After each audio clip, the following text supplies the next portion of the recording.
अजीज पाकिस्तान के खूबसूरत शहरों कराची, लाहौर, इस्लामाबाद, भालपुर, पेशावर, सियालकोट, दुनिया भर कोने कोने में जहां पहुंची मेरी आवाज, सबको मैं कहता हूँ सुबह बखैर, गुड मॉर्निंग एंड अस्सलाम वालेकुम। आज बुध 16 जुल्हज 1444 हिजरी, जुलाई की 5 तारीख सन 2023 और आपने इस खूबसूरत सी सुबह का आगाज किया मेरे साथ। नाम है मेरा अदील। सनराइज शो में मेरा और आपका साथ हमेशा की तरह सुबह के 9 बजे तक। बहुत सारी इंफॉर्मेशन, बहुत सारी बातें, आपकी पसंद का म्यूजिक, आप लोग के मैसेजेस लेकर अदील एक बार फिर से आपकी खिदमत में हाजिर। उम्मीद करता हूँ सब खैरियत से होंगे, सुबह का आगाज अच्छा हुआ होगा और आप लोगों का वीक भी अच्छा गुजर रहा होगा। और एक नए दिन की शुरुआत में अदील आपके साथ मौजूद। खूबसूरत सा गाना आप सुन रहे थे फ्रॉम द मूवी बोल, that was होना था प्यार। Alright, situation ये है that it's a cloudy morning here in Karachi, it's a windy morning here as well। इस वक्त बड़ी अच्छी सी हवा जो है ना कराची में चल रही है और काफी हद तक अब्रालूद जो है वो मंजर है, लेकिन ह्यूमिडिटी अपनी उरूज पर है, जिसकी वजह से अगर आप कुछ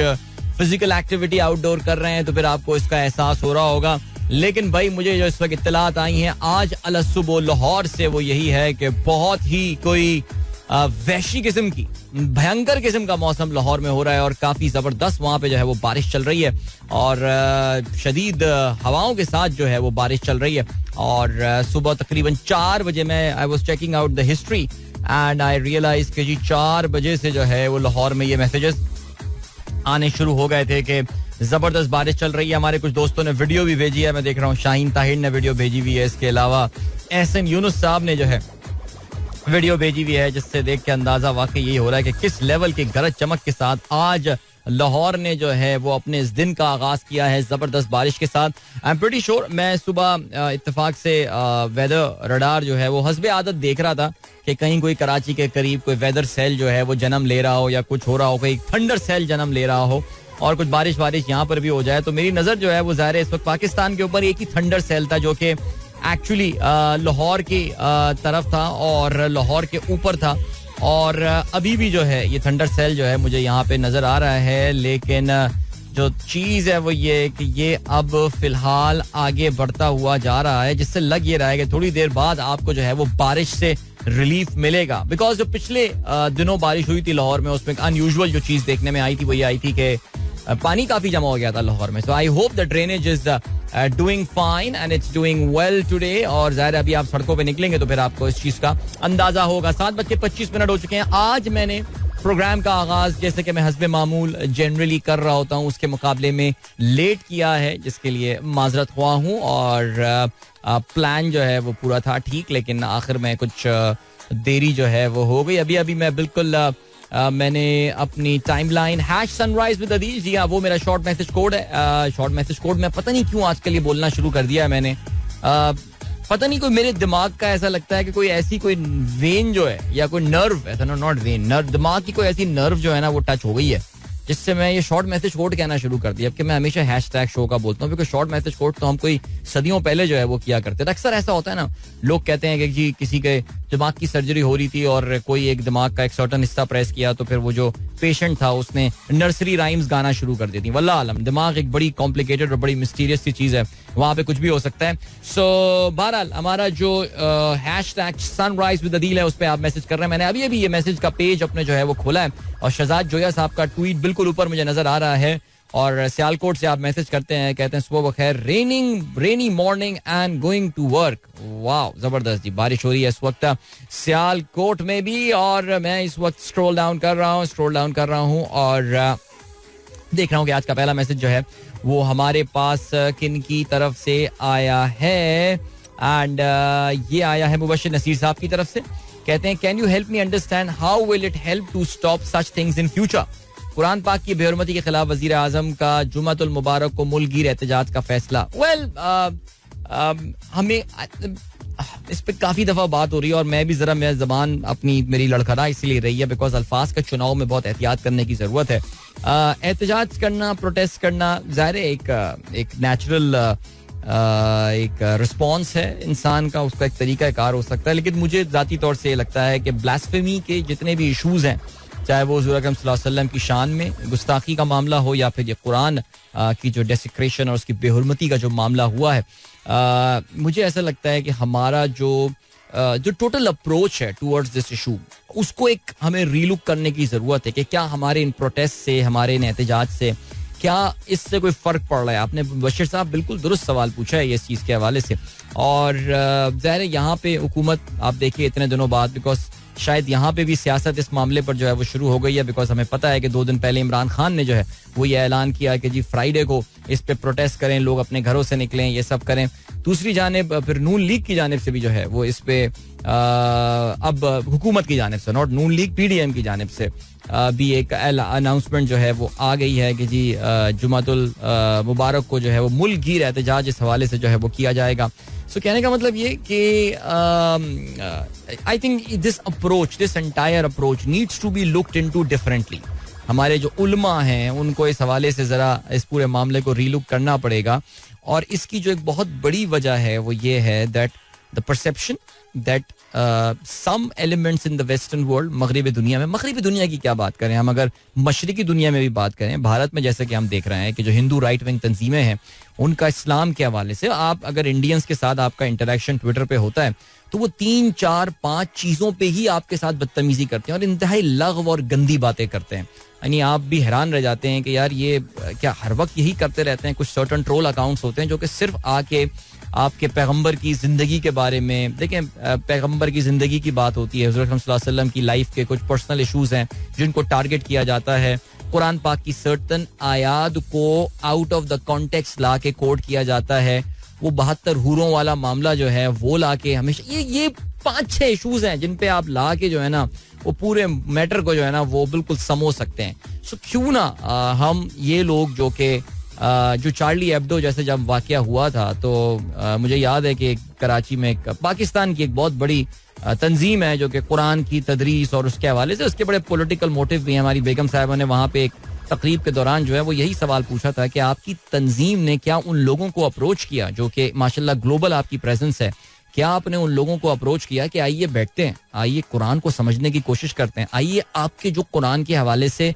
मिसकंसेप्शंस है और मिसअंडरस्टैंडिंग्स हैं, आइए उनको ज़रा हम आके उस पर डिस्कशन करने की कोशिश करते हैं. तो उस पर वो मौलवी साहब जो हैं जो बहुत बड़े आलिम थे वो काफ़ी गुस्से में आ गए थे इस सवाल के ऊपर कि ये किस तरह का सवाल आपने पूछ लिया. खैर उसका फ़ायदा ये हुआ कि हमारी बेगम साहिबा ने उसके बाद से उस तंजीम में जाना छोड़ दिया अल्हम्दुलिल्लाह. लेकिन ये है, मैं बिल्कुल आपकी बात से एग्री करता हूँ. सॉरी मैंने थोड़ा ज़्यादा टाइम ले लिया बिकॉज हम सब के लिए आपको पता है कि जज्बाती एक इशू है. आप जब भी ये सुनते हैं आपको बड़ी तकलीफ होती है और बड़ा जो है वो दुख होता है कि यार ये क्यों ऐसा कर रहे हैं. हमें यही पूछना है कि ये क्यों ऐसा कर रहे हैं. What are the triggering points. I mean it's just like the treatment of any disease.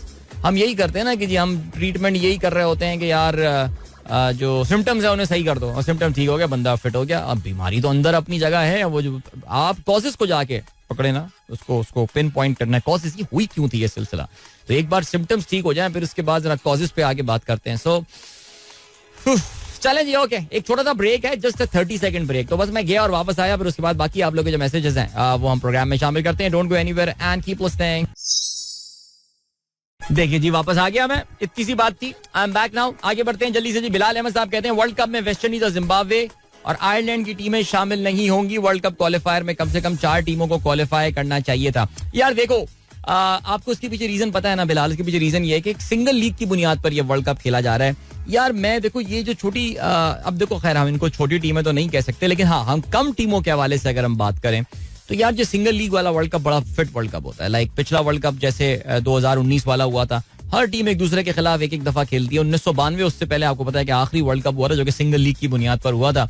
तो कम टीमें हो, इसके अलावा एक दूसरे के खिलाफ मुकाबला करें, वरना वो पूल बनते हैं, उनमें किसी टीम से आप खेलते हैं किसी टीम से आप नहीं खेलते. तो मैं I think I am in favour of these. बाकी उसमें 16 टीमें डाल दें, T20 वर्ल्ड कप में 20 टीमें डाल दें यार, जल्दी जल्दी दिन में 2-2 मैचेस होते हैं, निपटा लें, फुड़का लें यार वर्ल्ड कप. तो मैं I am fine with it. अब आपको इन टीमों के हवाले से भी तो बात करनी पड़ेगी ना यार. हमें सवाल यही पैदा होता है ना कि इन टीमों के हवाले से भी तो आप बात करें कि क्या कहते हैं कि भाई आपने वेस्ट इंडीज देखिए, क्या किसी और को वो ब्लेम कर सकते हैं. देखिए वेस्ट इंडीज को यार बिलाल ये समझने वाली बात है. देखो वेस्ट इंडीज की जो टीम है ना वो बेसिकली एक T20 प्लेयर्स का एक मजमुआ है. T20 प्लेयर्स का एक मजमुआ है और जिसको आपने जो है वो ODI खेलने को भेज दिया. जाओ भाई ODI खेल लो यार, वर्ल्ड कप आ रहा है. और उसमें आपको भर्ती के टेस्ट प्लेयर 2-3 जो है ना वो डाल लेते हैं. ये समझने वाली बात है आपको ये. और अब ये जो ओडीआई प्लेयर्स का मजमुआ है या जो T20 प्लेयर का मजमुआ है, ये ओडीआई भी इसी तरह खेलते हैं. तो चल गए, नहीं चले तो फिर नहीं चले. रन्स करेंगे तो बहुत रन्स कर देंगे, और जब कुटने पे आएंगे और पिटने पे आएंगे तो हमने देखा कि नेदरलैंड्स वाले मैच में जो है वो क्या हो जाता है इनके साथ. सो यार आप क्या किसी और को ब्लेम कर सकते हैं? सिमिलरली जिम्बाब्वे कल स्कॉटलैंड से आ रहा. Can they blame anyone else? 235 run chase करने थे जिम्बाब्वे को यार, क्या मसला था इसमें? श्रीलंका से कितनी बड़ी डिफीट हुई भाई. जब आपके श्रीलंका के खिलाफ 5 खिलाड़ी आउट हो गए होंगे तो फिर क्यों ना वो उस वक्त वो एंकर, वो उनके जहन में ये चीज थी कि स्कॉटलैंड को तो हम हरा देंगे, क्यों ना वो उस वक्त एंकर डाल देते. आई मीन हाइंडसाइट तो बड़ी प्यारी बात है ना, बादियों नजर में तो सब बड़ा साफ नजर आ रहा होता है, लेकिन ये होती है जरा आगे देखना, बिकॉज उनके लिए primary objective should have been to qualify for the world cup. जब 5 आउट हो गए तो फिर वो सोचते हैं कि यार अब जरा रुक जाते हैं, let's play out the 50 overs, पूरे 50 ओवर्स खेलेंगे, कोई बात नहीं 200 रन बना लो यार, देखते हैं. श्रीलंका को यही थोड़ा सा टाइम और मिल जाता है, इनका नेट रन रेट अच्छा होता है, आज इनकी क्वालिफाई करने के अभी भी चांसेस होते हैं. So you can't blame anyone else but them all. आगे जी क्या सीन है जी? मुनीब मकबूल कहते हैं countries are making money from water exports, mainly package ice and mineral water as well. We as a country should look into this value added service. Munib Maqbool कहते हैं यार हम कहाँ से करें, हमारे तो वैसे पानी की किल्लत है. अच्छा ये पानी, अच्छा आप देखें सारे के सारे बड़े मिडिल इनकम या रिच कंट्रीज हैं जो कि पानी को एक्सपोर्ट कर रहे हैं. Not bad. इंटरनेशनल अच्छा पॉइंट है ये. Water and ice export by countries.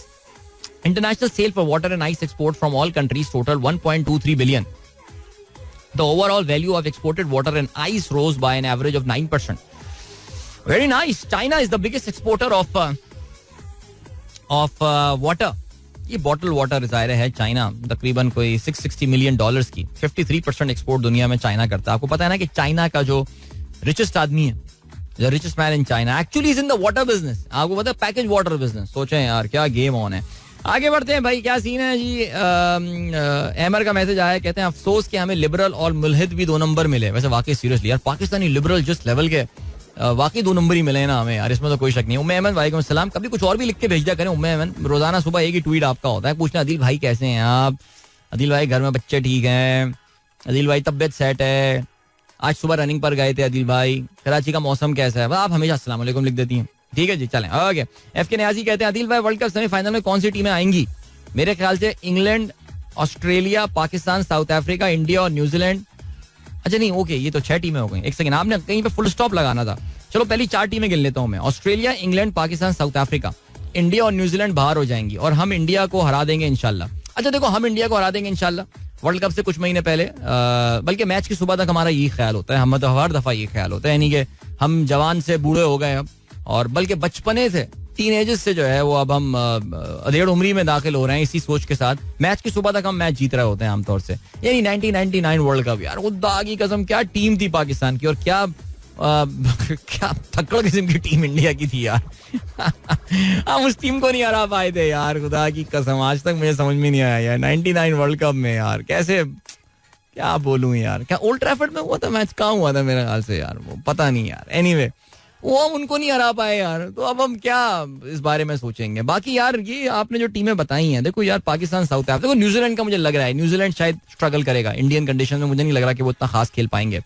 Australia, England या बड़े अच्छी टीमें हैं दोनों, बस में शक नहीं है. इंडिया तीसरी टीम होगी मेरा ख्याल. इंडिया एटलीस्ट सेमीफाइनल में तो पहुंचेगा यार. देखो इस बार सेमीफाइनल में ना पहुंचने के लिए आपको काफी सारे मैचेस हारने होंगे. इंडिया 1 मैच हार जाएगा, 2 हार जाएगा, लेकिन इतने सारे मैचेस नहीं हारेगा कि सेमीफाइनल की वो रेस से बाहर हो जाए. इतने बड़े बड़े ग्राउंड्स उनके, पूरी क्राउड उनके साथ, कंडीशंस उनकी जानी पहचानी, और एक बायस एलिमेंट आईसीसी का अपनी जगह, इंडिया को वर्ल्ड कप जिताना, आपको पता है सारी कहानियां. सो पाकिस्तान इसमें एक डाउटफुल टीम है, जो कि अगर उन्होंने अपने आसाब पे कंट्रोल कर लिया, जो सबसे बड़ा इशू है वो आसाब पे कंट्रोल करना, उस स्टेज में जाके, उस हॉस्टाइल क्राउड के सामने जाके अगर इन्होंने अपने आप को कंट्रोल कर लिया पाकिस्तान ने, तो फिर मामला जो हैं वो ठीक रहेंगे. अदरवाइज पाकिस्तान मुझे लग रहा है कि इसमें मुझे जगह बनाती हुई जरा मुश्किल लग रही है सेमीफाइनल में. तो ये 3 टीमें तो हो गई. चौथी टीम अगर आप मुझसे बोलें तो मैं दिल से तो चाहूंगा पाकिस्तान पहुंचे, but yeah I think South Africa is one of the teams जो कि ऑफ कोर्स खेल सकती है. There has to be one surprise team. इसमें कोई शक नहीं होना चाहिए, कोई ना कोई सरप्राइज टीम जो है वो हो सकती है. So may be considering the condition Sri Lanka को जरा देखिएगा, they could be the dark horses. Alright, जायदा शाहीन कहती हैं वतन अजीज पाकिस्तान में महंगाई नाकाबिले बर्दाश्त हद तक बढ़ गई है, मगर कौम की मुजरिमाना खामोशी काबिले मजम्मत है. आखिर कब तक इस सोई हुई कौम को होश आएगा? नहीं, इनको तो कोई होश नहीं आने वाला, कुछ भी नहीं. ठंड है. वो खाकान अब्बासी साहब ने रिसेंटली एक बात बोली थी, शायद खाकान अब्बासी साहब ने, कि जी कौम का तो शुक्रिया अदा करना चाहिए हुक्मरानों को कि कौम तो बेदारी नहीं हो रही है. ये सो कौम के तो आपको पता है कि प्रोटेस्ट करना, ये सारी बातें, ये तो उनको कुचल दिया गया है, उस हिस्स को जो है ना वो दबा दिया गया है. और ये बड़ी ब्लेसिंग होती है हुक्मरानों के लिए कि कौम जो है वो प्रोटेस्ट करने से डर जाए. लेकिन एक बात याद रखिएगा, इसको प्रेशर कुकर सिचुएशन कहते हैं. पिछले मुशर्रफ साहब के दौर के आखिरी साल से लेकर और अब से कुछ अर्सा पहले तक हमारे हुक्मरानों ने जो एक एडवांटेज उठाया, अब तक जो एडवांटेज अब खत्म कर दिया गया है, ये समझ नहीं रहा बात. ये थोड़े दिनों में जाके ये चीज फट पड़ती है. होती है एक प्रेशर कुकर सिचुएशन. आपको पता ना प्रेशर कुकर की थियोरी क्या होती है? ये बातें ऑन एयर करते हुए रेडियो में डर, ये यूट्यूब वाली बातें हैं ये, लेकिन एक प्रेशर कुकर थियोरी होती है एक ना प्रेशर की. और वो होता ही है कि आपको पता है कि उसके अंदर एक गैस जमा की जाती है और एक सर्टेन टाइम के बाद अगर प्रेशर कुकर को आप उससे गैस को रिलीज ना करें तो it will just burst open, boom. Alright, so आप अच्छा फिर क्या करते हैं? प्रेशर कुकर से प्रेशर रिलीज करने को क्या करते हैं? जायदा आपको पता होगा, ज़ाहिर है खवातीन मामला में एक्सपर्ट होती हैं. आप उसके ऊपर से नोजल हटा दे रहे हो. नोजल जब हटाते हैं तो उससे करके स्टीम निकलती है. तो वो जब स्टीम निकलती है उसके ऊपर से, जिससे क्या होता है कि प्रेशर कुकर के अंदर जो प्रेशर होता है ना वो रिलीज हो जाता है. तो हम पाकिस्तानियों ने पिछले 14-15 साल में जो एक चीज एक्सपीरियंस की है वो ये कि एक तो हमारा मीडिया है जिसमें हम अपना प्रेशर रिलीज कर देते हैं, और दूसरा लोग सड़कों पर निकल जाते हैं, प्रोटेस्ट करते हैं, सड़क ब्लॉक कर देते हैं, कुछ भी कर देते हैं. ये सारी बातें प्रेशर लोगों का रिलीज हो जाता है. अब फिर लोग घर आ जाते हैं, वापस आते कहते हैं जी जबरदस्त खाने में क्या बनाया, जबरदस्त आ जाओ जी. आपने वो लोगों से ना चीज ले लिया वापस. तो मीडिया अगर आप खोलें तो हमारा मीडिया जो है वो इस वक्त everyone speaking the same language. There is no differentiation between the TV channels right now. Seriously मुझे याद है कि एक जमाने में CNN में 1990s में एक ऐड आया करता था अमेरिकन एडवर्टाइजिंग एसोसिएशन के हवाले से, कि जिसमें उन्होंने बताया ये था कि अभी पता नहीं कहाँ से ख्याल आ गया कि अगर एडवर्टाइजमेंट्स आना बंद हो जाएं टीवी में तो फिर आपको ये पूछने की जरूरत नहीं होगी कि what's on TV, because every channel will be just showing such same thing. Because advertisement नहीं होगी तो फिर मीडिया खत्म हो जाएगा. कहने का मतलब ये कोई चैनल सर्वाइव नहीं कर पाएगा. सिमिलरली इस वक्त पाकिस्तान में सिचुएशन यही हुई है. The freedom of speech that you have taken away from us, every channel now sounds the same, which is why people now do the, जैसे कहते हैं ना कि people go to the alternatives. तो वो लोगों को वो ना छीने यार लोगों से ये चीज. तो देखे कौम को शायद होश आ जाए इस हवाले से.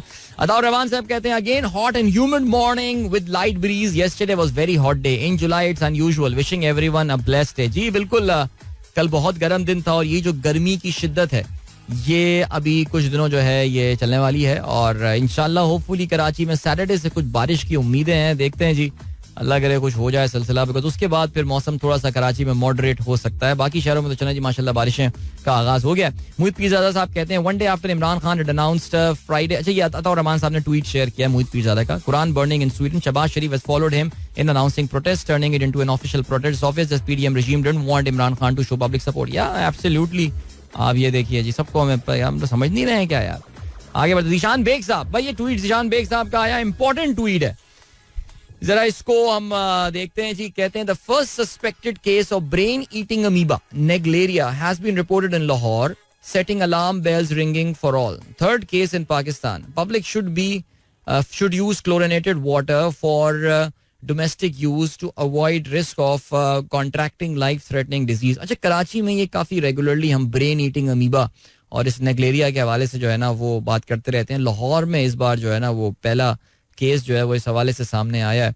और हर कुछ सालों बाद ये जब भी ये सीजन आता है उसमें ये ब्रेन ईटिंग अमीबा और नेग्लेरिया का जो जिक्र है वो काफी ज्यादा होना शुरू हो जाता है. कराची में जनरली से केसेस सामने आते हैं और कहते हैं जी नाक के अंदर ये जो हमने इस बारे में सुना है माज, वो ये होता है कि यार ये नेजल आपके जो रिसेप्टर्स होते हैं वहाँ से ये बैक्टीरिया जाके जो है वो अटैक करता है तो अक्सर ये बात की जाती है कि जी वुजू करते हुए आप जिस पानी से कर रहे हैं तो उसमें एक ज़रूरत भी ये पेश आई थी कि जी मौलवी साहिबान को जिस हवाले से ये बात बताएं, क्योंकि आपको पता है जी दीन तो हमारा बड़ा फ्लेक्सिबल है, तयम्मुम की इजाज़त दी गई है, इवन गुस्ल के मामले में भी जो है कहा गया है कि जी उसका एक प्रॉक्सी है, आप जो है वो उसका कर सकते हैं तरीका। तो वुजू में तयम्मुम आप जानते हैं, तो उसमें क्या है कि जी आप इसको अवॉइड कर लें अगर नाक में पानी डालने के हवाले से। स्विमिंग पूल जो लोग जाते हैं, स्विमिंग करने जाते हैं, उनको इस चीज़ का एहसास ख्याल करना चाहिए कि जहाँ पे वो स्विमिंग कर रहे हैं क्या वहाँ पे जो पानी है उसमें प्रॉपर क्लोरिनेटेड वाटर मौजूद है। तो जो टैप वाटर है उसको इस्तेमाल करते हुए ज़ाहिर एहतियात करना चाहिए। लेकिन जो एक इम्पॉर्टेंट पॉइंट यहाँ पर आता है वो यही आता है कि just one case in Lahore, Allah करे कि ये मामला ना पड़े in such big cities and all, एक केस या 2 केसेस होते हैं, सो वाकई should it ring alarm bell और नॉट। लेकिन हमको एहतियात करने की जरूरत है, स्पेशली 2-3 चीजों के मामले में जरा जो एहतियात हम अपनी जात के हिसाब से कर सकते हैं वो आइए हम जरूर करते हैं। ओके जी, ठीक हो गया। अभी क्या सीन है? अभी ये सीन है कि भाई चलें एक बर्थडे विश जो है ना वो मुझे करनी है, और ये बर्थडे विश जो आई है ये मेरे पास आई है इस वक्त सऊदी अरेबिया से। वैसे तो हमारे दोस्त पाकिस्तान में ही होते हैं, इनका नाम है खुर्रम आबिद साहब, और खुर्रम साहब माशाल्लाह अभी हज करने जो है वहाँ पर गए हुए, और उन्होंने अपनी हलक कराने के बाद माशाल्लाह तस्वीर जो है वो भी अपनी डीपी अपडेट कर रही है, मैं अभी देख रहा था। तो उनका खैर आज अलग सुबह मैसेज आया मेरे पर, कल रात गए मैसेज आया था इनफैक्ट। वो कहते हैं सलाम, please wish my daughter Ishal a very happy birthday in the morning show tomorrow. While we are not with her due to Hajj, but this is a very special moment. So, Ishal, I don't think you will be listening to me right now, but ये recording आप तक जो है वो जरूर पहुंच जाएगी. So, आपके बाबा, आपकी मामा हज पर हैं, और मुझे नहीं पता आप पापा मम्मा कहते हैं, बाबा मामा कहते हैं, बिकॉज आजकल जरा बाबा मामा वाला सीन ज्यादा हो गया है, अम्मी अब्बू कहते हैं. सो आपको उनकी तरफ से हैप्पी बर्थडे, और I am pretty sure that they are returning back on Saturday morning इंशाल्लाह. सो उनके वापस आने के बाद आई नो जहाँ हज की सेलिब्रेशन और हज की दावत और ये सब होगी, वहाँ पे आपकी बर्थडे की भी बड़ी जबरदस्ती celebration. I am pretty sure they will be bringing lots of presents for you as well. So happy birthday Ishal, wishing you a wonderful day and year ahead. अब हम बढ़ रहे हैं एक ब्रेक की जानिब, और ब्रेक पे जाने के बाद हम एक अच्छा सा गाना भी सुनते हैं, और फिर क्योंकि मेरे भी जरा बातें कर करके मैं गला सूख गया, तो मैं भी जरा ब्रेक लेता हूँ और मिलता हूँ आपसे थोड़ी देर बाद. Don't go anywhere and keep listening. Alright, that was Strings with रात शबनमी. एक जमाने में ये गाना हम बड़ा रेगुलर अपने प्रोग्राम में चलाया करते थे, लेकिन फिर जो है वो रात शबनमी नहीं रही. और 12 चलें जी, कोई बात नहीं, आज काफी दिनों बाद सुना, अच्छा लगा सुनने में. Hope you guys enjoyed that as well.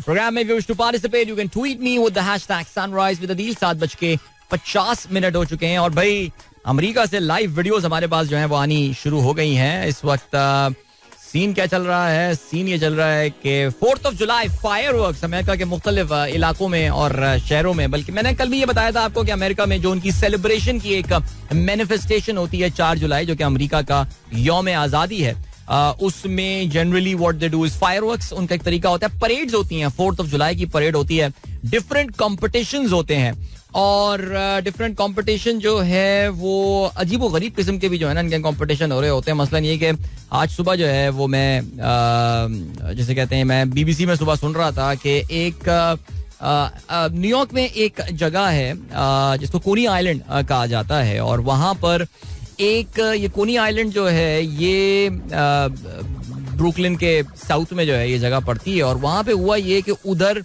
एक कंपटीशन होता है.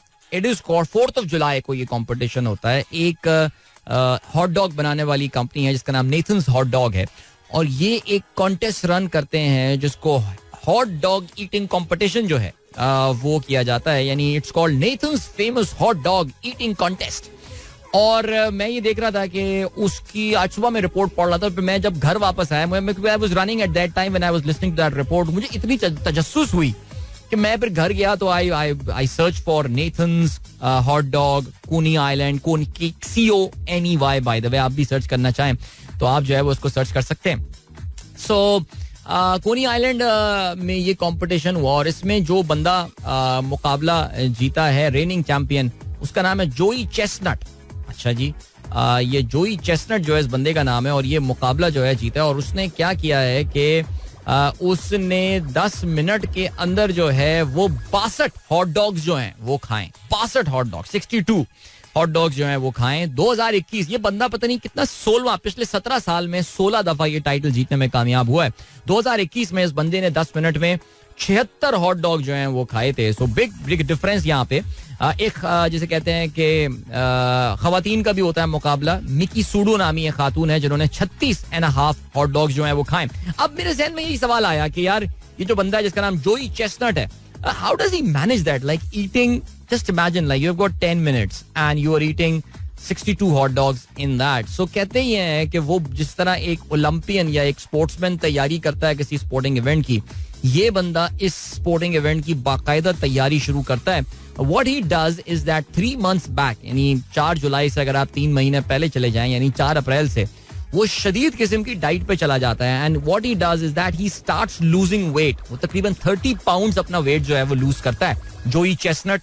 और फिर अपना वेट लूज करने का टारगेट अचीव करने के बाद what he does is that वो अपने पेट की कैपेसिटी बढ़ाना शुरू करता है, जिसके लिए ही drinks a lot of water. Because इतना सारे हॉट डॉग उसको अपने पेट में भरने हैं तो फिर उसको जो है वो जगह तो बनानी पड़ेगी अपने पेट में. तो ही drinks a lot of water and all, और वो अपने पेट का जो रकबा है उसको वो बढ़ाता है. पता नहीं क्या टेक्निक करता है, जो भी करता है.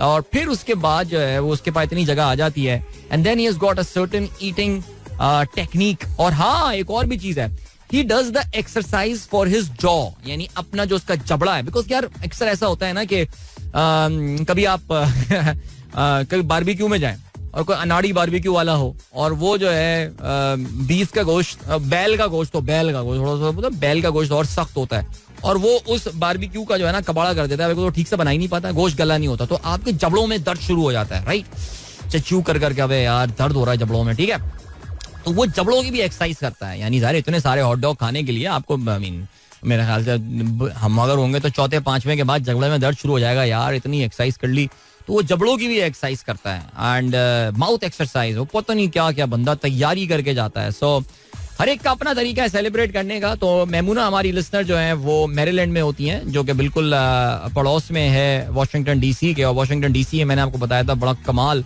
फायरवर्क्स होता है, तो इस वक्त फायरवर्क जारी है. एक ही तस्वीर उनकी पहुंची है.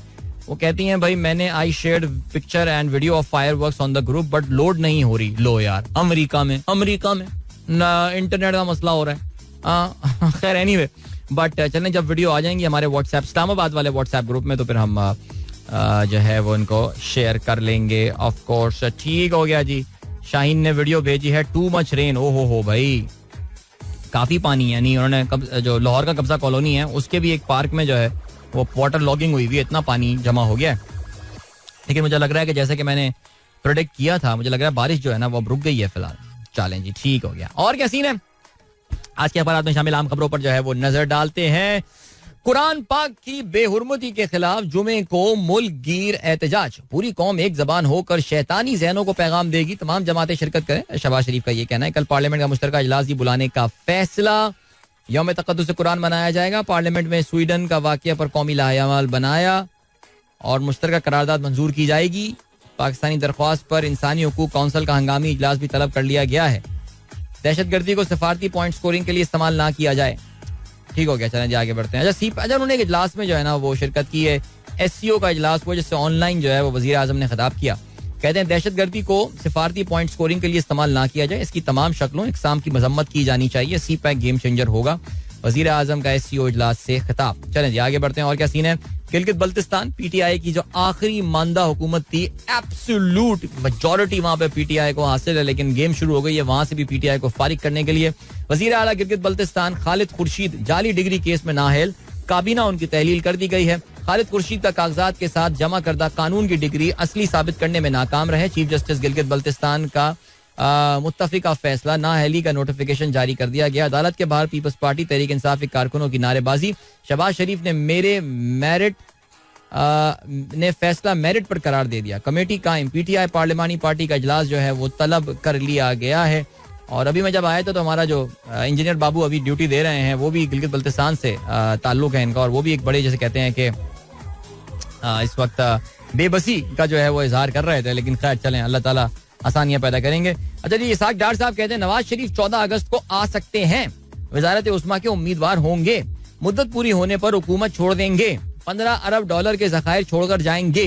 सो मैनी गेज, मेरा मतलब है गे, उर्दू वाले गे यहाँ पे. और 14 अगस्त को नवाज शरीफ आने की प्लानिंग कर रहे हैं जी. सुनने में आ रहा है कि जो दुबई का दौरा था इनका, ये इसी की एक कड़ी थी. अब वो दुबई का दौरा अपना मुकम्मल करने के बाद अब सऊदी अरेबिया जा रहे हैं, जहाँ पे कुछ दिन क़याम करेंगे और मोहम्मद बिन सलमान साहब से मुलाकात करेंगे. सुनने में ये आया है. कम से कम नून लीग के हल्के जो है ये बात जरूर फैला रहे हैं इस वक्त मार्केट में. और फिर उसके बाद, क्योंकि अब तो ऐसे ही लग रहा है मुझे कि मियाँ साहब, लग रहा था कि यार अगर दुबई आ गए थोड़े दिन यहाँ क़याम करके चले जाते यार, ऐसी लाहौर की बारिशें देख के, ओ मानसून, ओ मेरा लाहौर दी बारिशें, और जी मैं तो बड़ी मिस कर रहा था लंदन के इस डैम्प वाटर में, इस डैम्प वेदर को, लाहौर. लेकिन मियाँ साहब नहीं आए यहाँ पे अभी भी फिलहाल, और इलाज उनका जारी है, ज़ाहिर है आप जानते हैं अभी भी. अच्छा, मियाँ साहब का भी लग यही रहा है कि वो जब तक एब्सोल्युटली 129% श्योर नहीं हो जाते ना यार कि मुझे यहाँ आके गिरफ्तार नहीं किया जाएगा, वो पाकिस्तान नहीं आएंगे. मतलब वाकई यार आप कभी कभार हैरान रहते हैं, उन्हें किस बात का डर है यार, अब किस बात का डर रह गया, यानी कौन है जो उनको अब आने से रोक सकता है. कमाल बात है यार, समझ में नहीं आती सीन. यानी मुझे वो फिल्म याद आ जाती है, रिमेंबर, 2 फिल्में याद आ गई. एक फिल्म आती है रेस, जिसमें हर किसी को किसी से खतरा था, याद है आपको. वो मियाँ साहब मुझे लगता है रेस फिल्म के फैन है. और एक और फिल्म आई थी जिसका नाम था कांटे, वो जो बहुत सारे चोरों की एक स्टोरी थी, याद है, सब एक दूसरे को एंड में मार देते हैं, तो वो एक दूसरे, कोई ट्रस्ट नहीं करता था एक दूसरे के ऊपर. Remember that movie. तो बस ये वाली कहानी मुझे लग रही है इस वक्त. नो-बॉडी ट्रस्ट, इवन हम एलाइज हैं, कुछ भी, कोई किसी पर ट्रस्ट नहीं करता. वरना क्या ताकत है जो कि मियाँ साहब को इस वक्त, अल्लाह ताला के अलावा, मियाँ साहब को पाकिस्तान आने से रोक सकती है यार. यानी पाकिस्तान का कानून इतना स्ट्रांग है कि मियाँ साहब उससे डर रहे हैं, तो फिर तो यार कुछ तो है भैया. एनीवे, आगे बढ़ते हैं. गवर्नर स्टेट बैंक क्या बोल रहे हैं भाई, कम बोलते हैं बहुत, लेकिन अभी क्या बोला है, 5 साल स्ट्रेटेजिक प्लान तैयार, 2 साल में महंगाई 5 से 7% पर आएगी. वाह वाह वाह सर, आप ये सप्लाई चेन कैसे कंट्रोल करेगी स्टेट बैंक, मुझे नहीं पता, लेकिन खैर आगे बढ़ते हैं. शरई उसूलों को बैंकारी पर जबरदस्ती लागू नहीं करेंगे, डॉलर की कोई कार्टलाइजेशन नहीं हो रही, कानूनी जराए से ज़र मुबादला तरसीलात बढ़ेंगी, गैर कानूनी कामों पर बैंकों के खिलाफ एक्शन लिया जाएगा. जमील अहमद का स्टेट बैंक की सालगिरह की तकरीब से खिताब, 75 रुपए का यादगारी नोट जारी कर दिया गया. जिससे पहले भी आपको याद है स्टेट बैंक ने पिछले साल 75 पाकिस्तान की सालगिरह पे जो है 75 रुपए का नोट जारी किया था. फिर 75 रुपए का नोट इन्होंने जो है वो जारी किया और ठीक हो गया. ओके जी. लापता अफराद कमीशन, 6 माह में जबरी गुमशुदियों के 533 नए केसेस. मार्च में 141 केस हुए और जून में 59 लापता अफराद अपने घर जो हैं वो लौटे हैं. भाई आज भी इश्तिहार नहीं आया भाई अखबार में, कल भी अखबार में इश्तिहार नहीं आया था, परसों भी नहीं आया था. सिचुएशन गंभीर चल रही है. अच्छा जी. फौजी अदालतें, सुप्रीम कोर्ट की पहली समाअत का मुकम्मल हुक्मनामा जारी. पनामा केस इसलिए सुना कि 5 रुकनी बेंच इसे काबिले समाअत करार दे चुका था. जस्टिस तारिक का ये कहना. जस्टिस फाइज का पहले से जारी नोट पे नोट भी फैसले का हिस्सा. जस्टिस मंसूर का नोट जो है वो भी शामिल कर लिया गया है. नैब सदारती तरमीमी ऑर्डिनेंस तफसील. अच्छा भाई वो वापस आ गए. अब जब पाकिस्तान में सारे कानूनी साइन हो गए तो फिर हमारे अलवी साहब जो है वापस आ गए. उन्होंने कहा अब हालात ठीक है, आप वापस आ जाओ भाई, हज हो गया हमारा, आ जाओ जी वापस चलते हैं. अभी ले चलते हैं आपको ब्रेक की जाने. मिलते हैं आपसे ब्रेक के बाद. Don't go anywhere and keep listening. Guys, एक बार फिर से आपको खुशामदीद कहते हैं. This is the sunrise show with me Adeel Azhar and good morning. जिन दोस्तों ने प्रोग्राम अभी ट्यून इन किया है, और सिचुएशन क्या है भैया, सिचुएशन ये है कि खेलों के हवाले से हम बात करते हैं. बहुत सारी बातें करनी है खेलों के हवाले से. पहले let us start with cricket and another ICC full member is out of the race for the T20 for the cricket world cup, 50 over cricket world cup. अच्छा आपको कहानी तो पता होगी, जिम्बाब्वे. अब तो ये बासी हो गई. कल जब हम यूट्यूब शो कर रहे थे तो उस वक्त वो फ्रेश खबर थी तो जरा बात करने में मजा आया था उसकी, लेकिन अभी जरा ये खबर बासी हो गई. लेकिन कोई बात नहीं, हर कोई यूट्यूब शो थोड़ी देगा हमारा. तो भाई स्कॉटलैंड और जिम्बाब्वे के दरमियान मैच था. अब match about which you would have fancied before the game कि जिम्बाब्वे जिस तरह की फॉर्म में आ रहा है, I mean मैचेस पे मैचेस जीते जा रहा है. The only game that they lost was to Sri Lanka. लेकिन उनको अपने आखिरी 2 मैचेस में से सिर्फ एक मैच जीतना था and they lost both their games. I mean Scotland से कल हार गए. I mean खुदा की कसम यार, दिल तोड़ दिया. अच्छा जी, स्कॉटलैंड की टीम अच्छी फॉर्म में. स्कॉटलैंड ने इससे पहले वेस्ट इंडीज को भी शिकस्त दी थी और अब उन्होंने जो है वो जिम्बाब्वे को शिकस्त दी 31 रन के मार्जिन से. और हुआ ये कि पहले बैटिंग करते हुए स्कॉटलैंड ने 234 रन बनाए 8 विकेटों के नुकसान पे. And honestly speaking, considering the circumstances, considering the wicket at Bulawayo and all, ये डेफिनेटली कोई बहुत मुश्किल टोटल नहीं था. जो हाईएस्ट रन गेटर थे वो माइकल लियस्क थे इनकी जानिब से, जिन्होंने 48 रन बनाए 34 गेंदों पे. और उनकी ये जो इनिंग थी, it prove to be the difference between the two sides. 234 run 50 overs में 8 विकेटों के नुकसान पर. अगर बॉलिंग की बात करें, शॉन विलियम्स गॉट 3 विकेट्स और Tendai Chatara गॉट 2 विकेट. और जवाब में well the start was disasters. पहली विकेट जो है वो जॉय लॉर्ड गम्बी की जो विकेट है वो 0 पे ही गिर गई थी. फिर थोड़ी देर बाद कप्तान क्रेगर वाइन जो है वो भी आउट होकर चले गए. So they just kept on chipping wickets. और आई थिंक जब 91 रन पे 5वीं विकेट गिरी और सिकंदर रजा भट्ट जब आउट हुए, I think that was the game for them. लेकिन फाइट जो है वो जरूर पुट अप की रायन बर्ल ने. रायन बर्ल जो है वो आखिर तक रहे. He was in fact the 9th wicket to go down. 197 run उस वक्त तक स्कोर हो गया था. And once he was gone, I think game was done and dusted. Ryan और जो है वो वेस्ली मैडवेरे के दरमियान जो पार्टनरशिप थी वो फिर भी थोड़ी बेहतर रही. लेकिन अनफॉर्चुनेटली, और ये पार्टनरशिप जो रही थी उस वक्त जब तक ये खेल रहे थे, सिकंदर रजा के आउट होने के बाद इन दोनों के दरमियान जो पार्टनरशिप थी ऑफ 73 रन, वो लग रहा था कि उस वक्त शायद जिम्बाब्वे ये मैच जीतने में कामयाब हो जाए. But unfortunately for them now Zimbabwe is number 3 on the points table. अब वो नंबर 2 पे नहीं आ सकते. अब मुकाबला हो गया है बिटवीन स्कॉटलैंड एंड नेदरलैंड्स. इन दोनों में से कोई एक टीम जो है वो क्वालिफाई करने में कामयाब होगी. नेदरलैंड स्कॉटलैंड कल एक दूसरे के आमने सामने आएंगे. नेदरलैंड्स को ना सिर्फ ये मैच जीतना है बल्कि नेदरलैंड्स को एक अच्छे मार्जिन के साथ जो है वो ये मैच जीतना होगा. स्कॉटलैंड कल का गेम हार के भी अगर वो क्लोज मार्जिन से मैच हारती है वर्ल्ड कप के लिए क्वालिफाई करने में कामयाब हो जाएगा. आई think that would be a big achievement for the Scottish side. Top 10 टीमों में वो शिरकत कर रही होगी वर्ल्ड कप में अक्टूबर नवंबर में जो इंडिया में होगा. बट मेरा जो दिल के किसी कोने में मैं चाहता हूं कि मेरी ये ख्वाहिश है कि नेदरलैंड जीत जाए. बिकॉज नेदरलैंड ने साउथ अफ्रीका को हराया था. याद है आपको? मेहनती बच्चे हैं, मेहनत कर रहे हैं बहुत. उन्होंने जो हराया था साउथ अफ्रीका को, जिससे पाकिस्तान के लिए दरवाजा खुला था. रिमेंबर? या राइट. चलें जी, गुड. ओके जी, तो ये हो गई बात वर्ल्ड कप क्वालिफिकेशन के हवाले से. इस टूर्नामेंट के अब आखिरी बस चंद मैचेस रह गए. उसके अलावा बात करते हैं पाकिस्तान क्रिकेट टीम, बल्कि इंग्लिश क्रिकेट बोर्ड ने जो है वो अपने अगले साल के प्रोग्राम का जो है वो ऐलान कर दिया है. और उनके अगले साल का जो उन्होंने ऐलान किया है उसमें पाकिस्तान टीम इज फीचरिंग. हमारी खवातीन की टीम भी और हमारे हजरात की टीम. खवातीन की टीम तो T20 और वनडे सीरीज वहां पर खेल रही होगी. 3 मैचेस होंगे. हमारे जो हजरात की टीम है, जो मेंस टीम है, वो 4 T20 मैचेस खेल रही होगी इन इंग्लैंड. और ये 4 T20 मैचेस जो हैं ये मई के महीने में होंगे. और मई के महीने में ये जो मैचेस हो रहे होंगे इसमें this would be some time before the T20 World Cup. आप जानते हैं T20 World Cup is scheduled to be held in West Indies and United States of America. Even though उसके हवाले से भी जो है वो अभी सवालिया निशान जो है वो अपनी जगह जरूर हैं, लेकिन फिर भी ये अगर T20 वर्ल्ड कप से पहले एक अच्छी सीरीज खेलने का मौका मिलेगा. Remember, England will be defending their crown. ये दोनों टीमें जो हैं ये वर्ल्ड कप की फाइनलिस्ट टीमें हैं. और अच्छा मजेदार ये सीरीज, अच्छी मजेदार सीरीज जो है ये एक्सपेक्टेड है होने की. लेकिन बहरहाल England is not looking that far right now. अभी तो उनको अपनी एशेज सीरीज जो है वो बचानी है. बिकॉज याद रहे कल से तीसरे टेस्ट मैच का आगाज हो रहा है हेडिंगली लीड्स में. और ये जो इस सीरीज की जो कंट्रोवर्सीज और ये सब चीजें चल रही थी, that has reach the power corridors as well. No, not the power corridors of cricket, बल्कि power corridors of their political leadership. Because हुआ ये कि जी बरतानिया के जो वजीर आजम है ऋषि सुनैक, उनके स्पोक्स पर्सन ने जो है ये बयान दिया है कि ऋषि सुनैक अग्रीज विद बेन स्टोक ने जो स्टेटमेंट दी थी ऑस्ट्रेलिया के हवाले से कि Australia played against the spirit of the game. और उन्होंने जो है वो उसको एंडोर्स किया है.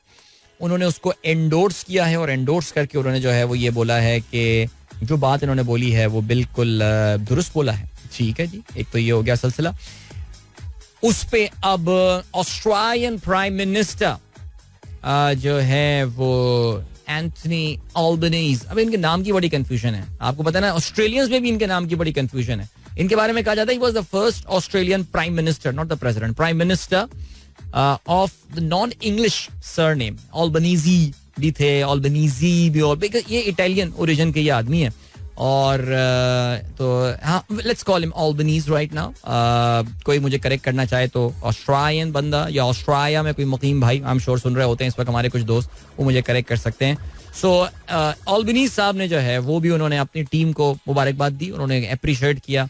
उन्होंने जो है वो कहा कि जी I am totally, because Australia की विमेन टीम भी right now is playing the women Ashes there. और वो भी पहले दोनों टेस्ट मैचेस जो है वो इंग्लैंड के खिलाफ जीत चुकी है. So interesting. दोनों मुल्कों के प्राइम मिनिस्टर जो है वो इस मामले में इन्वॉल्व हो गए. सीरीज मजेदार हो रही है, जो भी हो रही है.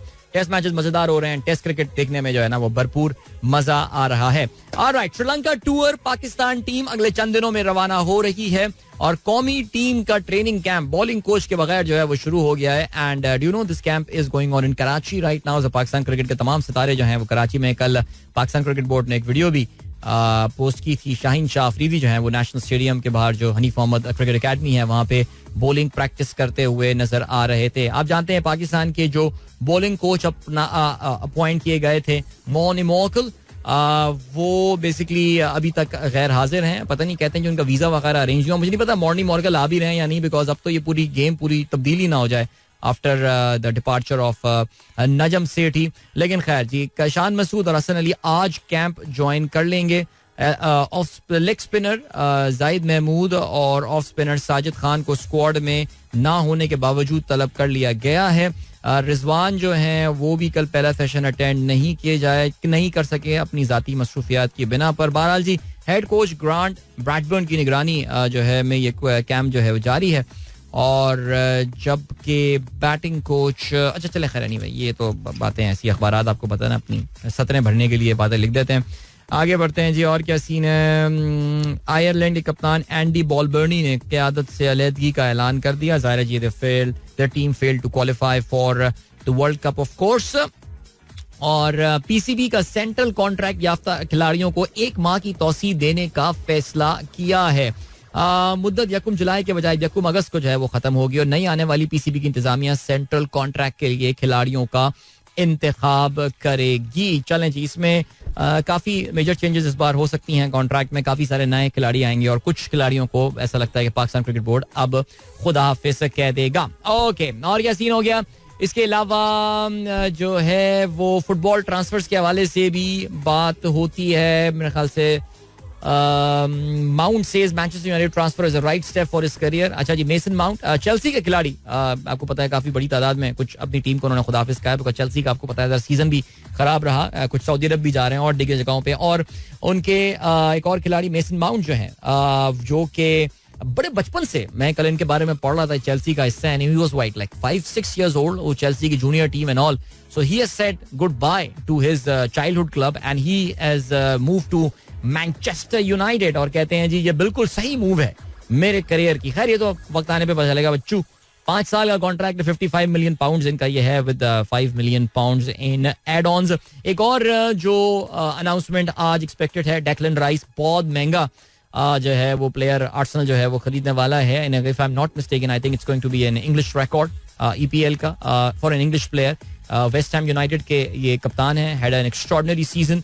और आर्सेनल की जो डिफेंसिव मिडफील्ड की जो थोड़ी सी वल्नरेबिलिटीज नजर आई थी इस सीजन में, उसको फिल करने में ये काबिलियत रखते हैं. तो Mikel Arteta, he was competing against Manchester City to attract Declan Rice. लेकिन ऐसा लग रहा है कि मैन सिटी तो पिछले हफ्ते ही बाहर हो गया था इस रेस से. So this deal also appears to be done right now. और इसके अलावा या लिवरपूल से खिलाड़ी फर्मिनो, जिनका कॉन्ट्रैक्ट जो है वो खत्म हो गया था. I think he was if I'm not mistaken, I think he was a free agent, because इनका free agent का मतलब ये है कि वो किसी भी क्लब के साथ कॉन्ट्रैक्टेड नहीं थे. So he has moved to the Saudi Pro League side Al Ahly. और ये Al Ahly एक और नाम है जो कि जिन्होंने Al Ahly अभी रिसेंटली ज्वाइन किया, बिकॉज अब से कुछ से पहले चेल्सी के ही गोलकीपर एडवर्ड मेंडी, जिनका ताल्लुक सेनेगाल से है, उन्होंने इस टीम को ज्वाइन किया था. So every day you are hearing about someone. I mean N'Golo Kante था, इसके अलावा कोलुबाली, ये भी इन्होंने सऊदी अरेबिया में फुटबॉल लीग जो है वो ज्वाइन की है. बेंजीमा हो गया. और देन हमने स्टीवन जरार्ड के हवाले से बात की थी कि he has become the manager of Al Ittifaq and Ittifaq. Alright, great. चलें जी, अभी ले चलते हैं आपको ब्रेक की जानिब.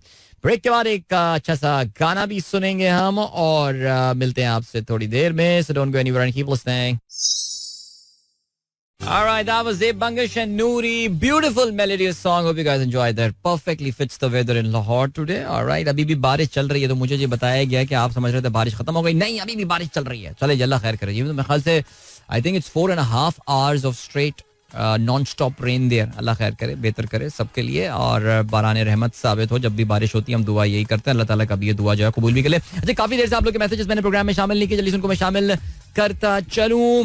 पीर ज़हीर साहब का मैसेज आया, थैंक यू सो मच. कहते हैं गुड मॉर्निंग, सलाम to all the listeners. Ata Sahab, be ready sir, I am coming back to you for yoga class again, maybe on my birthday morning इंशाल्लाह. और आपकी बर्थडे कब है पीर साहब, जरा मैं जरूर बताइए.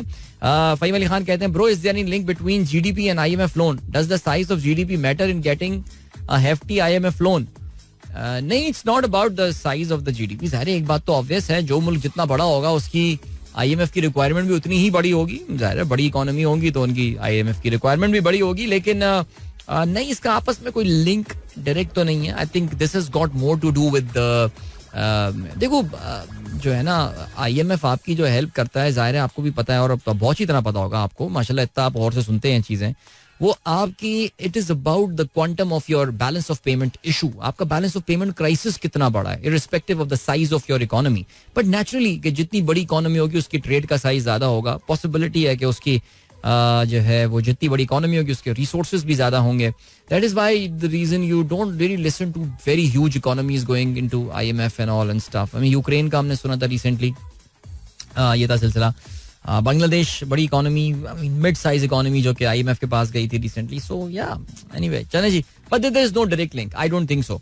मुबश्शिर नसीर साहब कहते हैं I don't know the legitimacy of the allegation, but how unfortunate the way adopted in Pakistan for political benefit to malign institution running through donations for Shaukat खाना में now this. हाँ जी बिल्कुल, पीपल्स पार्टी ने जो है वो कुछ क्या बात की, अलखिदमत फाउंडेशन के हवाले से जो है उन्होंने बात की और उन्होंने कहा कि जी अलखिदमत जो फंड है वो चंदा जमा करता है, सियासी मकासद के लिए वो उसको इस्तेमाल कर रहा है और कहते हैं जी इलेक्शन कमीशन को उसकी तहकीकात करनी चाहिए. देखिए जी बात बड़ी सिंपल है और वो ये है कि कभी कभार देखना ये भी पड़ता है कि बात कौन कर रहा है. तो अगर शर्जील मेमन बैठ के अलखिदमत पे इल्ज़ाम लगा रहे हैं, हम पता है कि पाकिस्तान की one of the most trusted जो चैरिटी ऑर्गेनाइजेशन है जो फिलैंथ्रोपिकल काम कर रही हैं उसमें Alkhidmat is way up there. और अगर कोई जमात इस्लामी को सियासी तौर से सपोर्ट करता या ना करता हो, लेकिन Alkhidmat is a very trusted name. यानी आप कहीं पर अगर अलखिदमत का बैनर देख लेते हैं या वो देख लेते हैं, आप कहते हैं यार सही लोग हैं, सही काम कर रहे होंगे और बड़ी कॉन्ट्रीब्यूशन है इनकी जब से ये ऑर्गेनाइजेशन ज़ाहिर है वजूद में आई है और यहाँ काम कर रही है.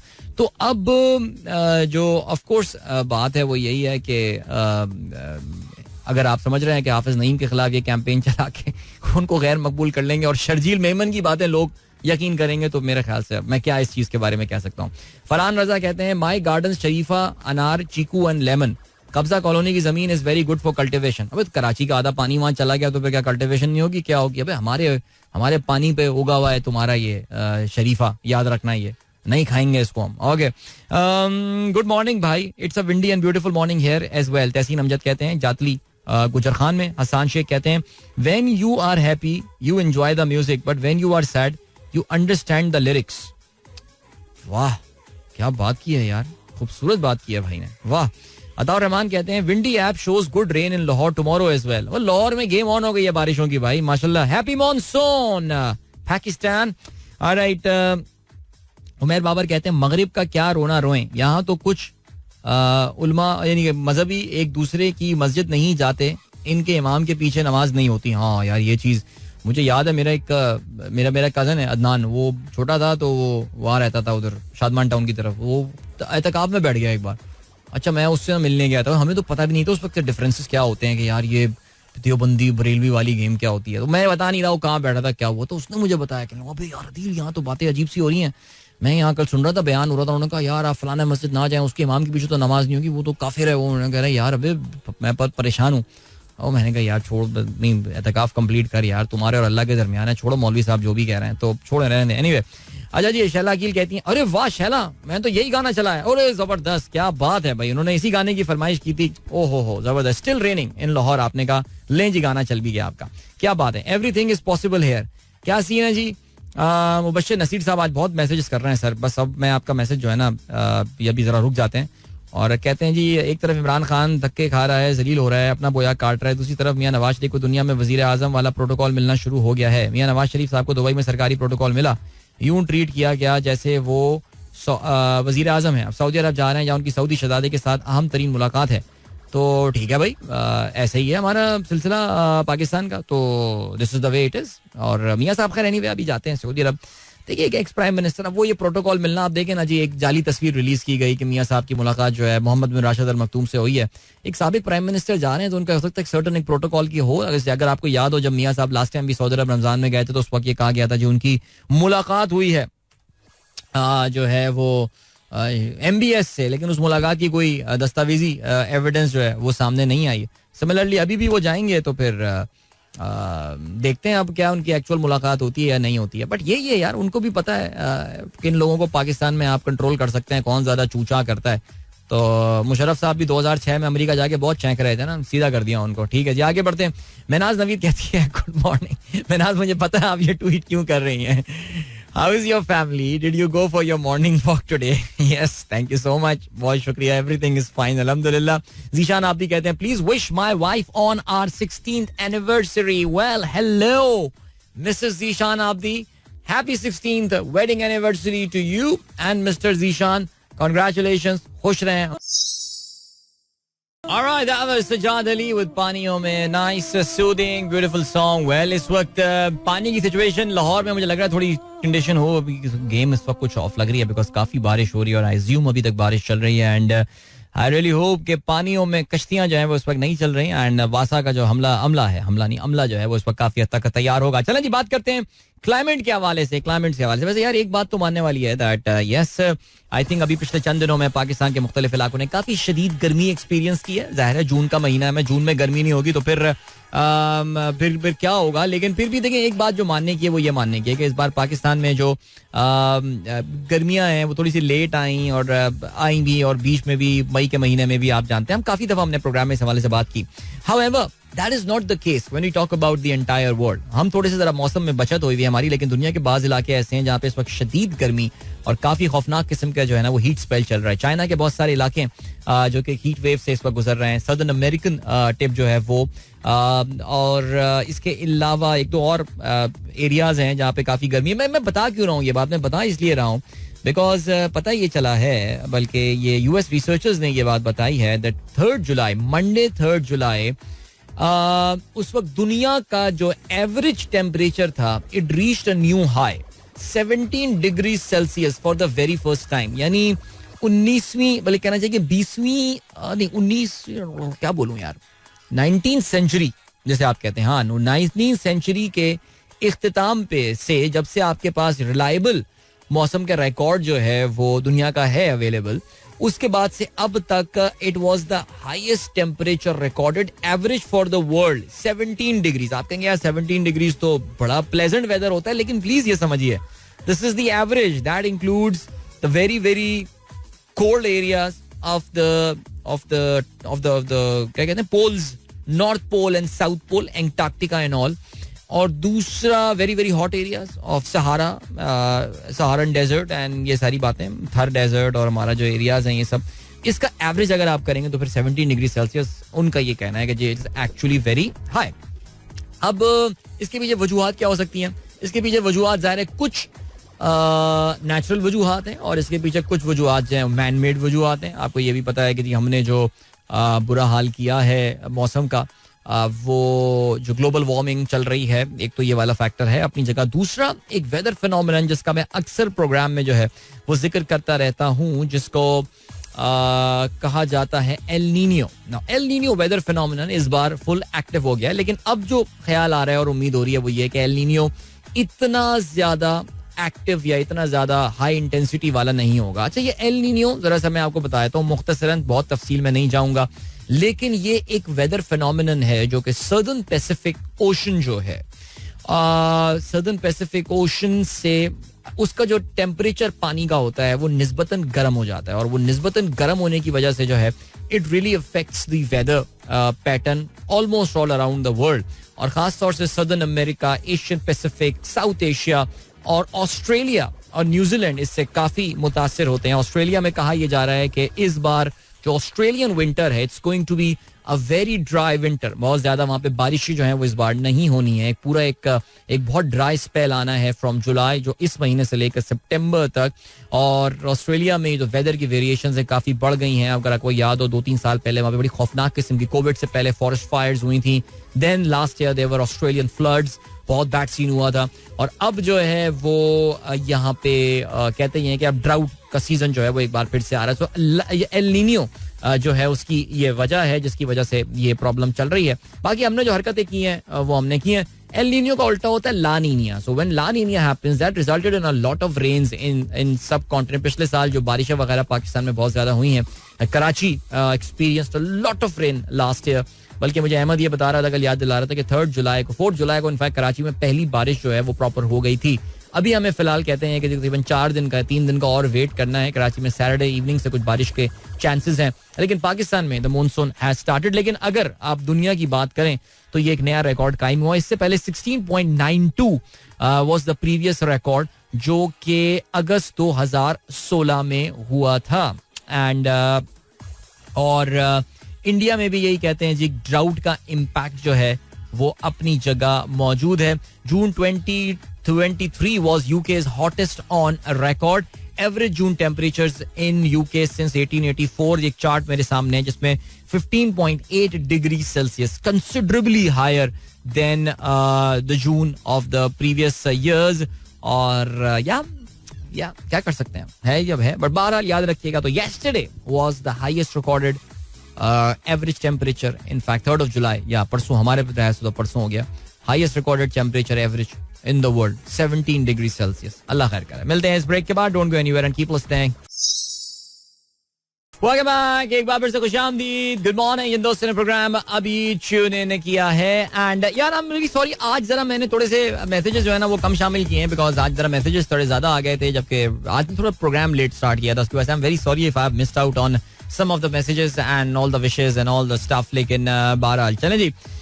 और क्या सीन है यार, जहाँ पे हम 4th of July की अमेरिका में बात कर रहे थे कि यार फायरवर्क्स होता है और ये सारा सिलसिला होता है. I mean what about the mass shootings? I mean I think it happens every year. America में जब भी 4th of July का सीन होता है, कुछ मैस शूटिंग्स होती हैं और उसमें लोग मरते भी हैं और जख्मी भी होते हैं. मसलन ये कि इस बार 3 बड़ी जो है वो मैस शूटिंग्स हुई हैं अमेरिका में, जो कि फायरिंग के वाकयात हुए हैं. फिलाडेल्फिया में, बाल्टिमोर में और फोर्ट वर्थ जो कि टेक्सास में है, which is close to Dallas by the way. 4th of July जो है वो उसमें 10 बंदे मारे गए हैं and 38 people are wounded in mass shootings in all these 3 cities. अजीब सिचुएशन है यार, कुछ समझ में नहीं आ रहा है इनकी अभी क्या कहानी है इनकी. लेकिन खैर चलें जी. ओके, और क्या सीन है? और ये सीन है, दानिश बदर कहते हैं भारत सितंबर में चांद पर सैयारा बेचेगा. मिशन पर $17 अरब खर्च होंगे. यहाँ $2 अरब उधार मिठाइयाँ. $17 अरब? अबे नहीं यार दानिश, थोड़ा कम जो है ना. इंडिया इतने महंगे बजट पे काम करता नहीं है. आपको पता है इंडिया बहुत सस्ता काम स्पेस का करता है. मैं फिर भी चेक कर लेता हूँ, मेरी ऑनेस्टली इस नॉलेज में ये बात नहीं. जलील अहमद साहब कहते हैं NAB legislation is pass with the approval of chairman Senate, the absence of president for the victimization. अच्छा चलें, बहरहाल अब मैं इस पे क्या ऑन एयर बात करूं. ये डिस्कशंस यूट्यूब अपने डिस्कशंस के लिए रख लेते हैं. ओके जी. Sajid Ali love. Okay, heavy raining in Lahore ring road. सबके 27 मिनट पहले का ये मैसेज फवाद ने भेजा है.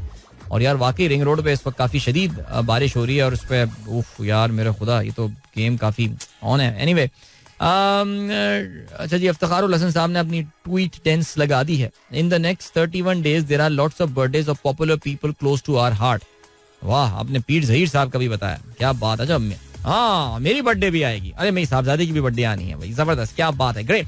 ऑलराइट, और क्या सीन हो गया? और ये सीन हो गया दैट 52 इज द टाइम. चलें जी, स्टॉक मार्केट का यूफोरिया, कल उसको एक ब्रेक लगा. हमने कल भी प्रोग्राम में बात की थी कि भाई ये जो स्टॉक मार्केट वाली गेम लग रही है, जब भी इतनी तेजी से मार्केट ऊपर जाती है ना विद लो वॉल्यूम, उसका एक हमेशा गेम थोड़ी सी जो है ना उसके बाद ऑफ ही होती है. और कल हम तकरीबन 300 पॉइंट जो है वो हम लूज कर गए. और देखते ही हैं, कुछ बड़े पॉजिटिव लोग हैं, कुछ एक दो हैं. एक चचा नून लीग हैं, एक मैं कहता हूँ उनको, एक नाम नहीं ले रहा मैं उनका. वो बड़े एक्साइटेड थे, बड़े एक्टिव थे. उन्होंने परसों ये ट्वीट किया था, so how much will the market go up tomorrow. अच्छा, उसमें जो भी बंदा कह रहा था ना नेगेटिव में जाएगी, उनसे ना गुस्से में जवाब पूछ रहे थे, how can you say that, how can you say that. जो कोई बोलता था कि मार्केट 500 पॉइंट और 1000 पॉइंट और ऊपर, किसी ने उनको बोला था कि 45,000 पॉइंट्स पे मार्केट कल पहुंच जाएगी, बड़े खुश हो रहे थे वो ये बातें सुन के. लेकिन इवेंचुअली मैं तो सोच रहा था कल उनके दिल पे क्या गुजर रही होगी, बिकॉज मार्केट जब कल खुली तो अचानक 600 पॉइंट ऊपर गई, लेकिन फिर उसके बाद फिर नेगेटिव या रेड पे ही रही है. अच्छा, अब यही सिचुएशन हमने देखी पीकेआर के केस में, बिकॉज कल हमने देखा कि इंटर बैंक मार्केट जब बैंक हॉलिडे के बाद यकुम जुलाई या फर्स्ट वर्किंग डे जो होता है फिस्कल ईयर का, या हाफ ईयरली क्लोजिंग के बाद जो है वो जब बैंक्स खुले, तो हमने ये देखा कि जो रुपए की वैल्यू एक मौके पे 4% तक उसने गेन किया, बट इवेंचुअली वो 10 साढ़े 10 बजे जो है वो पे आके तकरीबन वही 4% एक गेन जो है वो रुपी ने जरूर अपनी तरफ से जो है वो दिखाया है. हाउएवर सवाल यही पैदा होता है कि where is it going to stop ना. मैं कल पता नहीं, लोग मुझे समझते हैं कि मैं बड़ा कोई एक्सपर्ट हूँ इन चीज़ों का, लेकिन कल मुझसे काफ़ी लोग ये सवाल पूछ रहे थे कि भाई ये कहाँ रुकेगी, क्या कहाँ पे जाएगा या क्या होगा. तो मैं ये कल भी मैंने ये बात बोली थी और आज भी मैं ये बात रिपीट कर रहा हूँ दैट नोबडी रियली नोज कि ये मामलात कहाँ पे जाके रुकेंगे, ये मार्केट कहाँ पर जाएगी अभी, या ये अगर आप बहुत ऑप्टिमिस्टिक हैं तो वो जो ऑप्टिमिस्टिक चूरन बेच रहे हैं वो तो 60,000 पॉइंट टच करने की बातें कर रहे हैं साल के एंड तक एंड ऑल. मुझे नहीं पता ऐसा क्यों होगा या ऐसा क्यों होना चाहिए. I have got no idea about it. जो पेसिमिस्टिक लोग हैं वो अभी भी बहुत से टेक्निकल्स खेलने वाले हैं लोग, वो ये तो बताते हैं जी सितंबर तक मार्केट हम 36,000 पे देख रहे हैं. यानी अजीब वेरिएंस जो है ना वो सीने. इसलिए मैं आपको बोल रहा हूँ कि इस वक्त आप एहतियात कीजिएगा, बहुत ज्यादा एहतियात कीजिएगा, जोश और जज्बे में मत आ जाइएगा. नंबर्स को देख के थोड़ा सा अपने आप को टाइम दीजिए और फिर देखिए. Similarly it goes with buying dollar as well. अब जब भी आपको पता है कि ये मामलात होते हैं और रुपया जब भी ऑन होता है, हमेशा मलिक बुस्तान साहब को एक्टिव कर दिया जाता है. तो मलिक बुस्तान साहब कल टीवी पर मौजूद थे और नॉट सो सरप्राइजिंगली समा टीवी पर जो है वो बातें कर रहे थे और कह रहे थे कि जी इस वक्त तो लोग डॉलर लेकर घूम रहे हैं, कोई लेने को तैयार नहीं है और मुझे तो लगता है कि डॉलर 250 रुपए पे आके जो है वो रुकेगा. तो अब इन्होंने जब बोल दिया तो आपको पता है कि ये लोग छोड़े इसलिए जाते हैं कि जी जरा एक मार्केट में एक सॉर्ट ऑफ एक पैनिक सा क्रिएट करते हैं और ये सारी चीजें करते हैं. लेकिन मार्केट बहुत स्मार्ट है, मार्केट नहीं इस तरह की चीजों में जो है वो आती है. सो जहां तक रुपी का भी ताल्लुक है तो कल के नी जर्क रिएक्शन के बाद, जैसा कि हमने स्टॉक मार्केट में देखा था, इस IMF प्रोग्राम का जो नी जर्क रिएक्शन था उसके बाद मार्केट भी थोड़ा सा रियलिटी चेक आया. सिमिलरली आज रुपी को भी हमें जरा देखना होगा. सो मेरे ख्याल से कल वाली तो हम जो है ना वो जो रुपी ने रिवर्स गियर लगाया and it's a great news bye the वे. हमने जो कल 10 रुपए कम हुए हैं इंटर बैंक मार्केट में, 10 साढ़े 10 रुपए, उससे हमारे बहुत सारे नंबर्स में इंप्रूवमेंट जो है वो देखने में आ सकती है. स्पेशली अगर वो डॉलर डिनोमिनेटेड हमारे जो लोन्स होते हैं उनको हम अक्सर रुपी में कन्वर्ट करके जो है बता रहे होते हैं. सिमिलरली आपकी इम्पोर्ट्स के हवाले से ये बड़ा इंपॉर्टेंट होता है. अब देखते हैं कि ये कहाँ पे आके स्टेबलाइज करता है. Really hope.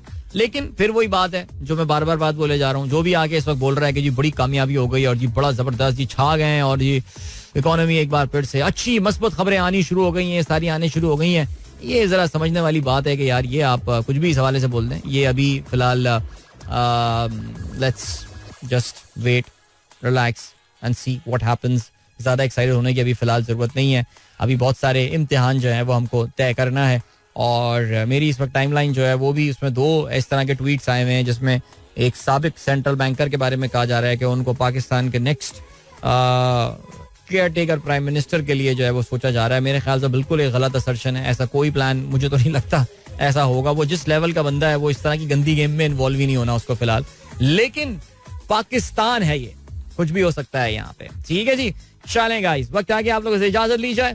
अपना बहुत बहुत ख्याल रखिएगा. इंशाल्लाह मेरी आप लोगों से मुलाकात अब होगी कल सुबह एक बार फिर. So till then good bye, god bless, अल्लाह हाफिज एंड पाकिस्तान जिंदाबाद.